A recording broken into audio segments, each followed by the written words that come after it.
অফিসে দেরিতে আসার কারণে কর্মীকে বরখাস্ত করেছে এআই বস। শুনতে সায়েন্স ফিকশনের কাহিনীর মতো মনে হলেও আমেরিকার সান ফ্রান্সিসকোতে সম্প্রতি ঘটেছে এমনই এক নজিরবিহীন ঘটনা।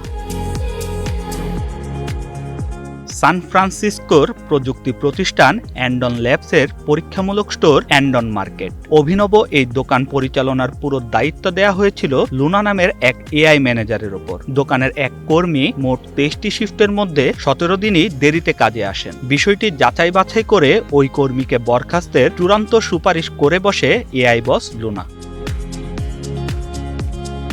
তবে এই ঘটনার পেছনে রয়েছে এক মজার প্রেক্ষাপট। প্রায় 6 মাস আগে কর্মীদের নিয়ম কানুন লুনা নিজেই তৈরি করেছিল, কিন্তু অদ্ভুতভাবে নিজের তৈরি নিয়মের কথাই এক পর্যায়ে ভুলে যায় এই এআই ম্যানেজার। ফলে কর্মীটি দিনের পর দিন দেরিতে এলেও লুনা কোনো ব্যবস্থা নেয়নি।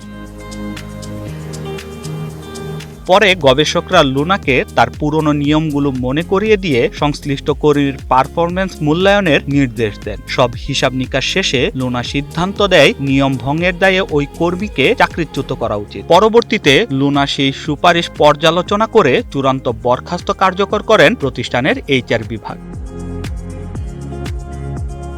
সংবাদ মাধ্যম টাইমের তথ্য অনুযায়ী ব্যবসায়িক কার্যক্রমে স্বাধীনতা দিতে লুনার হাতে তুলে দেওয়া হয়েছিল $1 লাখ তহবিল, একটি কর্পোরেট কার্ড, ইন্টারনেট সংযোগ এবং দোকানের 3 বছরের লিজ। পণ্য নির্বাচন, দাম নির্ধারণ থেকে শুরু করে কর্মী নিয়োগ ও দোকান খোলার সময় নির্ধারণ সব সিদ্ধান্তই নিয়েছে এই এআই। তবে ব্যবস্থাপনায় কঠোর হলেও ব্যবসায়িক সফলতায় এখনো বেশ পিছিয়ে লুনা। বই, মোমবাতি আর আর্টওয়ার্কের এই দোকানে 5 মাসে প্রাথমিক তহবিল কমে দাঁড়িয়েছে প্রায় $61,000।